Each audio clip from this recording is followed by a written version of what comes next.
الگ ہوئے انہوں نے خود کو شیعان علی کہا. یہ سیدنا علی شیر خدا رضی اللہ تعالیٰ عنہ کے دور خلافت کی بات ہے، جب حضرت معاویہ رضی اللہ تعالیٰ عنہ کا کلیش ہو گیا، پولیٹیکل کلیش، انہوں نے ان کے خلاف اپنی حکومت اور سلطنت کا اعلان کر دیا. اور وہ واقعہ کربلا کے بعد یہ چیز ڈیولپ ہو گئی بڑے بارے طریقے سے. تو سیدنا علی شیر خدا کے زمانے میں جنگ صفین وغیرہ ہوئی، وہ سارے معلومات ہیں. سیدنا عثمان غنی کی شہادت کے بعد یہ چیز منظر عام پہ آئی. کچھ لوگ سیدھا حضرت علی کے پاس چلے گئے تھے کہ بغیر شورا کے آپ ہاتھ نکالیں ہم بیعت کرتے ہیں. آپ نے فرمایا نہیں، یہ پارلیمنٹ کا معاملہ ہے، شورا کا، وہ فیصلہ کرے گی. پھر شورا بیٹھی، فیصلہ ہوا، آپ متفقہ خلیفہ ہو گئے. جب آپ خلیفہ ہو گئے تو کچھ لوگوں نے، حضرت امیر معاویہ نے آپ کی خلافت کو ماننے سے انکار کر دیا. انہوں نے متوازی حکومت کا اعلان کر دیا اپنے ملک میں. جب متوازی حکومت ہوئی تو اب امت مسلمہ کا جو جمہور کہتے ہیں، یعنی میجورٹی، اوور ویلمنگ میجورٹی کا جو نقطہ نظر تھا، وہ حضرت علی رضی اللہ تعالیٰ عنہ کی خلافت کو خلافت حقہ اور خلافت راشدہ مانا، اور حضرت امیر معاویہ کا اپنی الگ خلافت حکومت کا ڈکلیئر کرنا یہ درست عمل نہیں تھا، یہ ایک انحرافی عمل تھا پولیٹیکلی.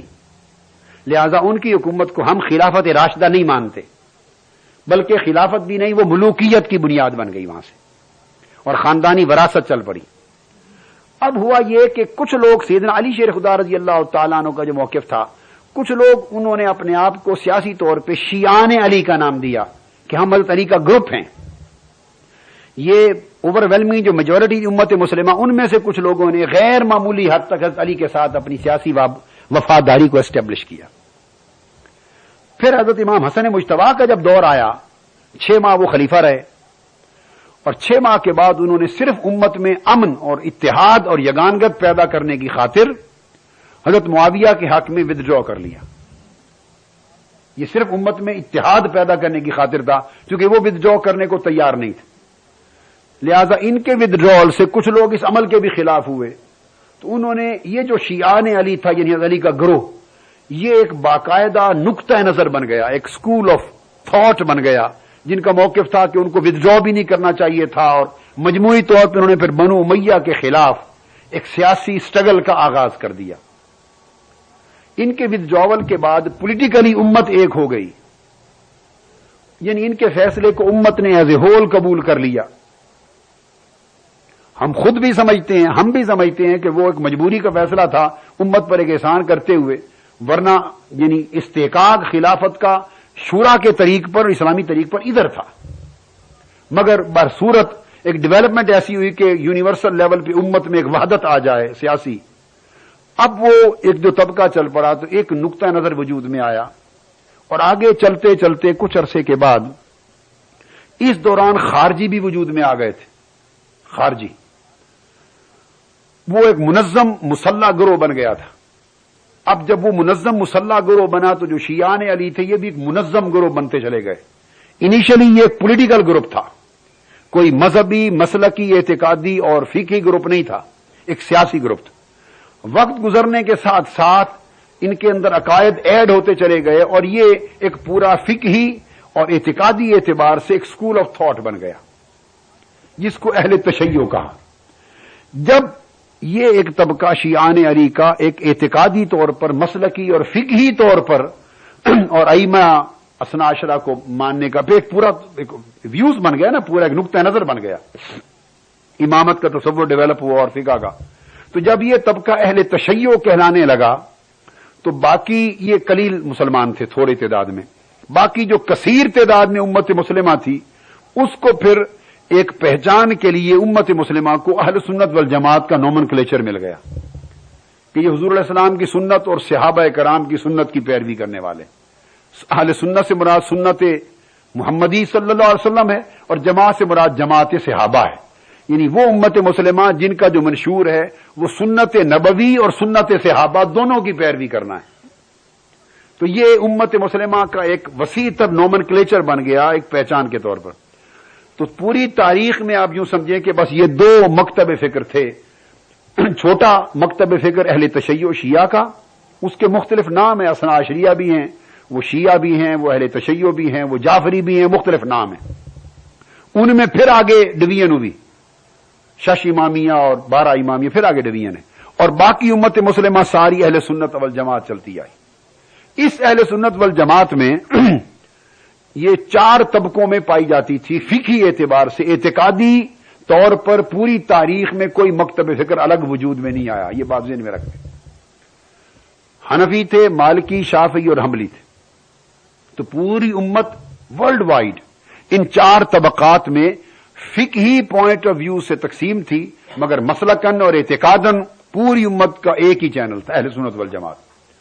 اس میں کچھ علماء کے موز issues per difference of opinion ہوتے تھے، ائمہ کے ڈیفرنس آف اوپینین، بعض حدیثوں کی تعبیر پر، بعض آیات کی تفسیر پر پوائنٹ آف ویو ڈیولپ ہوتے تھے، مگر کوئی مکتب فکر ایسا سچ نہیں تھا. اس کے بعد کیا ہوا کہ فار دی فرسٹ ٹائم یعنی علامہ ابن تیمیہ اور علامہ ابن قیم، حافظ ابن کثیر، چند ایک علماء پہلے ائمہ میں سے ایسے ہوئے جن کے بعض ایشوز پر جمہور ائمہ علماء کے ساتھ بعض ایشوز کی تفسیر پر اختلاف ہوئے، مگر کوئی اسکول آف تھاٹ یا مکتب فکر نہیں تھا. تو اہل سنت والجماعت اور اہل تشیع کی تقسیم رہی. آج سے تقریباً 250 سال قبل، 250-300 سال قبل عرب میں محمد بن عبد الوہاب نجدی نامی ایک شخص ہوئے. انہوں نے محمد بن عبد الوہاب نجدی، ان کو شیخ، یعنی سعودی عرب میں لفظ شیخ، یہ شیخ الاسلام، یہ شیخ سے تعبیر کرتے ہیں. محمد بن عبد الوہاب نجدی نے ایک تحریک موومنٹ شروع کی جس کو تاریخ میں وہابی موومنٹ کہتے ہیں. وہابی کا لفظ عبد الوہاب ان کے نام سے یعنی موسوم ہوا تھا. تو اس وقت عثمانی ترکوں کی حکومت تھی پوری دنیا اسلام پر، آٹمن امپائر تھی. تو انہوں نے کیپچر کرنا شروع کیا کہ ہم عرب کے اس خطے کو، حجاز کو اور نجد کو، الریاض کا علاقہ یہ نجد کا صوبہ تھا اور حرمین شریفین والا حجاز، یہ 2 صوبے تھے، کہ ہم اس کو کیپچر کریں، عثمانی ترکوں کی حکومت ختم کریں. یہ ان کا پولیٹیکل ماڈس آپرینڈی تھا. اور ریلیجس یہ تھا کہ یہ اتنے سخت گیر آدمی تھے اعتقاداً محمد بن عبد الوہاب نجدی کہ یہ پوری امت مسلمہ کو کافر و مشرک کہتے تھے. یعنی تاریخ اسلام میں یہ پہلا شخص پیدا ہوا ایک جس نے امت مسلمہ کو ایٹ لارج کافر مشرک بنانے کے کام کا آغاز کیا. اس سے پہلے اگر اختلافات بھی علمی علماء ائمہ کے درمیان ہوتے تھے تو کسی طبقے کو یا کسی کو کافر مشرک بالعموم اور جہنمی نہیں بنایا جاتا تھا، ٹالرنس تھی. انہوں نے بڑی ہارڈ لائنر ہوئے اور انہوں نے یعنی یہ کہا کہ جو توسل وسیلہ کرتے ہیں وہ بھی مشرک اور کافر ہیں، جو شفاعت حضور کی مانتے ہیں وہ بھی کافر و مشرک ہیں، جو استمداد یعنی ظاہری استعانت کرتے ہیں وہ بھی کافر و مشرک ہیں، حتیٰ کہ جو حضور کی قبر انور کی زیارت کی نیت سے جاتے ہیں وہ بھی کافر و مشرک ہیں. اور معاذ اللہ یہ بت ہے، صنم اکبر ہے، اس مزار کو بھی گرا دینا چاہیے. حضور اسلام کے مزار اقدس کو، اس کی زیارت کی نیت سے سفر کرنا بھی حرام ہے، اس میں نماز قصر بھی نہیں ہوگی چونکہ حرام سفر ہے، وغیرہ وغیرہ. بہت ایکسٹریم پر چلے گئے، بڑے ایکسٹریم پر. اور پھر انہوں نے کتاب لکھی، کتاب التوحید. اس میں توحید اور شرک کا ایک بڑا انتہا پسندانہ نقطہ نظر دیا، اور وہ عقائد اور وہ معمولات جو امت مسلمہ میں کثرت کے ساتھ صدیوں سے چلے آ رہے تھے، پائے جاتے تھے، ان کی کثرت کو انہوں نے شرک اور بدعت میں، حرام اور جہنم اور کفر شرک کی زد میں ڈال دیا.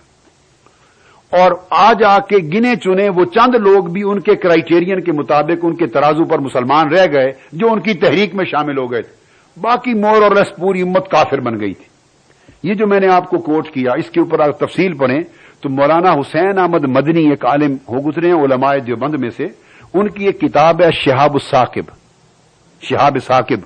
انہوں نے اپنی کتاب کے ابتدائی صفحوں میں یہ جو باتیں میں نے کوٹ کی ہیں محمد بن عبد الوہاب نجدی کے بارے میں بڑی تفصیل کے ساتھ لکھی ہیں. اس سے بھی زائد کچھ لکھا ہے میں نے ابھی، حیاءً اور اخلاقاً وہ کچھ نہیں بیان کیا جو انہوں نے بھی لکھا ہے. تو مولانا حسین احمد مدنی نے تو یہاں تک کی کیا ہے کہ یہ پھر جو لوگ تھے وہابی موومنٹ کے، یہ حضور علیہ السلام کی شان اقدس میں بڑی گستاخانہ طریقے سے کلام کرتے. وہ کہتے تھے یہ مر چکے ہیں اور مٹی میں مل گئے اور اب اس قبر میں کچھ نہیں ہے اور اتنے اب بے نفع ہو گئے ہیں معاذ اللہ. یہ انہوں نے لکھا ہے مولانا حسین احمد مدنی نے کہ یہ کہتے تھے کہ ہمارے جو ڈنڈا ہے، لاٹھی ہمارے ہاتھ میں، اس سے تو کچھ نہ کچھ نفع ہمیں حاصل ہو سکتا ہے کہ کتے کو یا جانور کو بھگا دیتے ہیں، اب فوت ہو جانے کے بعد حضور سے ہمیں اتنا نفع بھی معاذ اللہ نہیں پہنچ سکتا. استغفر اللہ العظیم. یعنی میں نے چند نمونے عرض کی، اس انتہا تک یہ گئے. نتیجہ یہ ہوا کہ ان کے خلاف پوری امت مسلمہ کی جو بھاری اکثریت تھی وہ صاف ظاہر ہے جو ہر ایک کو کافر مشرک بنایا اور واجب القتل بنایا تو مخالف ہو گئے. یہ ایک موومنٹ چلی. اس موومنٹ کو دراصل برطانیہ نے الٹیمیٹلی برطانوی سامراج نے اور بعد میں چل کے امریکنز نے اور مغربی طاقتوں نے اس کو سپورٹ کیا، صرف اس لیے کہ اس موومنٹ کے کامیاب ہونے سے اگر عرب سے عثمانی آٹمن امپائر ختم ہو جاتی ہے، یعنی عثمانی ترکوں کی اسلامی حکومت ختم ہوتی ہے، تو یہ ایک موو ہو جائے گی، ایک اسلام کی بہت بڑی عالمگیر سلطنت کو توڑ پھوڑ کرنے کا ایک آغاز ہو جائے گا. پھر ہم باقی علاقوں میں بھی توڑ پھوڑ شروع کرائیں گے، تحریکیں اٹھیں گی بغاوت کی. انہوں نے سپورٹ کیا. اور ہمفرے نام کے ایک انگریز ہیں، وہ ہسٹورین ہیں، انہوں نے پورا سروے کیا ہے اور اب ان کی اسٹیٹمنٹس اور انٹرویوز کتابی صورت میں چھپ گئے ہیں. میں برطانیہ سے ان کی پوری کتاب بھی ہے، اتنی بڑی میرے پاس ہے وہ ذاتی، اور کتاب ان کے انٹرویوز بھی چھپے ہوئے ہیں. انہوں نے بہت مفصل سارے راز کھولے ہیں، حتیٰ کہ برطانیہ نے داڑھی رکھوا کر اپنے انگریزوں کو اس فوج میں شامل کیا، بھیجا جو عثمانی ترکوں کے خلاف وہابی موومنٹ کی فوج بن کے لڑی. سکھوں کو ہندوستان سے بھجوایا، کئی مسلمان فوجیوں کو یہاں سے بھجوایا، چونکہ اس وقت برطانیہ کی پوری سلطنت تھی آل اوور دی ورلڈ، اور وہاں سے بھیجا اور وہ لوگ مارے گئے. مرنے کے بعد جب ان کے کپڑے اتارے دفن کے لیے تو پتا چلا کہ غیر مسلم تھے، تو وہ لڑتے رہے. تو خیر انہوں نے کیپچر کیا. جب مکہ اور مدینہ یہ دو علاقے آئے تو عثمانی ترکوں نے جوابی کارروائی نہ کی، حرمین شریفین کی ادب کے لیے کہ خون نہ بہے. سیدنا عثمان غنی رضی اللہ تعالیٰ عنہ کی طرح حکم دے دیا تھا کہ میرے دفاع میں مدینہ کی زمین پر خون نہ بہے. یہ بڑے اہل سنت راسخ العقیدہ ادب اور محبت والے لوگ تھے آٹمن امپائر. آج تک بھی ترکی اس طرح چلے آ رہے ہیں. ان کے اندر یعنی ادروائز سیکولر ہو گئے، دین سے دور کر دیے گئے، مگر یہ جو ایک جز تھا یہ ان کا برقرار رہا. انہوں نے جوابی کارروائی نہیں کی اور ہتھیار اٹھائے بغیر مکہ اور مدینہ پر جب انہوں نے حملہ کیا تو وہ دونوں شہر چھوڑ کے واپس ترک چلے گئے. انہوں نے فتویٰ دے دیا تھا محمد بن عبد الوہاب نجدی نے، وہابی موومنٹ کے علماء نے، وہ تو پھر بعد میں فوت ہو گئے تھے، اس کے بعد جو وہابی موومنٹ کو لیڈ کر رہے تھے، فتویٰ دے دیا تھا کہ مکہ مدینہ پر حملہ کرنا جائز ہے، یہ جہاد ہے، اور یہاں کے مسلمانوں کو قتل کرنا جائز ہے، یہ جہاد ہے، اور یہاں کی عورتوں کو لونڈیاں بنا لینا جائز ہے اور ان کے مال کو لوٹ لینا جائز ہے، یہ مال غنیمت ہے. یہ بھی کتابوں میں درج ہے. جب اس شدت کے ساتھ حملہ آور ہوئے اور انہوں نے کہا کہ یہ سب یہاں شرک ہو رہا ہے پوری زمین پر، اس وقت تک یہ واقعہ اس موجودہ صدی کے جنگ عظیم اول سے پہلے کا ہے. 1918 20 وغیرہ 24 22 تک یہ ہوتا رہا ہے. تو اس وقت مکہ معظمہ اور مدینہ طیبہ میں میلاد النبی کے جلوس بھی نکلتے تھے، صدیوں سے نکلتے رہے. اس موجودہ صدی 1916 17 18 20 22 تک 12 ربیع الاول کو میلاد کے جلوس مکہ معظمہ نکلتے تھے. مکہ معظمہ کا جو آفیشیل نیوز پیپر نکلتا تھا، چھپتا تھا، اس کے ریکارڈز ہیں، اس کے اندر سپلیمنٹ نکلتے تھے. خانہ کعبہ کے حرم سے 12 ربیع الاول کی رات میلاد النبی کا جلوس نکلتا تھا، اور وہ حضور کے مولد شریف کا جو مکان جہاں آپ کی ولادت ہوئی اس مکان تک جلوس جاتا تھا. تمام حنفی شافعی مالکی حنبلی امام اور قاضی اور گورنر مکہ کے جلوس کی قیادت کرتے تھے. مشل بردار جلوس نکلتا تھا اور ایک عظیم الشان پھر وہاں صلاۃ و سلام کی محفل، خطابات ہوتے، پھر مکہ معظمہ کے حرم میں آ کر مقام ابراہیم کے سامنے محفل میلاد ہوتی. یعنی یہ ماحول تھا. انہوں نے سارا کچھ بند کرا کے کیپچر کر لیا. اب یہ جو موومنٹ تھی محمد بن عبد الوہاب نجدی کی، اس موومنٹ کے آگے دو چینل بن گئے، ایک پولیٹیکل ایک ریلیجس. پولیٹیکل چینل جو ہے وہ سعودی گورنمنٹ اس کی وارث بنی، اس کو کہتے ہیں آل سعود. دراصل سعود نامی ایک شخص محمد بن عبد الوہاب نجدی کے پیروکار تھے جنہوں نے اس قتل و غارت کے کام کا آغاز کیا. تو پولیٹیکل پاور انہوں نے کیپچر کر لی اور ان کا ایک معاہدہ ہوا. اور جو محمد بن عبد الوہاب نجدی تھے ان کی جو شاگرد اور مولوی لوگ تھے، ملا لوگ، انہوں نے آل شیخ بن گئے. ان کے ملا وہاں بڑے عالم کو کہا جاتا، بڑے عالم کو عرب ملک میں. تو مولوی لوگ ان کے دینی مذہبی رہنما آل شیخ کہلائے اور پولیٹیکل لوگ ان کے آل سعود. اور یہ معاہدہ چلا آ رہا ہے. اب یہ جو ہوتے ہیں وہاں متوع اور مذہب کے ڈیل کو ڈیل کرنے والے، یہ آل شیخ ہیں، اور پولیٹیکل گورنمنٹ جو ہے وہ آل سعود کا آپس میں کمپیکٹ چلا رہا ہے.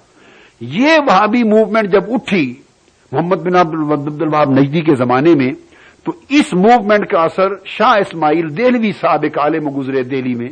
یہ شاہ ولی اللہ مدث دہلوی رحمۃ اللہ علیہ کے پوتے تھے یا نواسے تھے غالباً. یہ اس زمانے حج پر گئے سید احمد شہید بریلوی اور شاہ اسماعیل دہلوی. یہ شاہ اسماعیل دہلوی خود بھی حنفی تھے اس وقت تک. واپس آئے تو وہابی موومنٹ سے محمد بن عبد الوہاب نجدی کی کتابوں سے متاثر ہوئے. انہوں نے آ کے برے صغیر میں پہلے شخص تھے جنہوں نے باقاعدہ ان اختلافی مسائل پر کتاب لکھی. یہ محمد بن عبد الوہاب نجدی کی کتاب التوحید سے متاثر ہو کے اپنے خیالات اور عقائد نظریات کو بدل لیا اور تقویت الایمان کے نام سے کتاب لکھی. اور پھر اس کے بعد کچھ رسالہ لکھا. تو یہ پھر یہاں یہ خیالات جو سعودی عرب سے آئے، تو سعودی تو نام بعد میں پڑ گیا نا گورنمنٹ آنے کے بعد، پہلے صرف عرب تھا. یہ پھر یہاں زور پکڑنے لگ گئے. اب زور پکڑنے کے بعد دو چیزیں آ گئیں. ایک رجحان ڈیولپ ہوا کہ کسی امام کی تقلید نہیں کرنی چاہیے.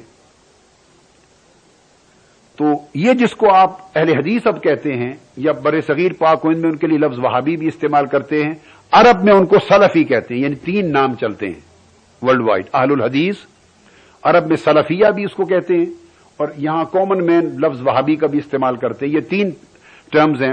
وہ ایک مکتب فکر، اس کا بیسس تو ایک یہ ہوا فقہی لحاظ سے، یہ کہتے ہیں کہ کسی کی تقلید جائز نہیں. یعنی حنفی، شافعی، مالکی نہیں، آپ براہ راست قرآن و سنت سے اور قرآن و حدیث سے استنباط کریں اور خود عمل کریں. اور تقلید شخصی جو ہے کسی مذاہب میں سے کسی ایک مذہب کی جائز نہیں.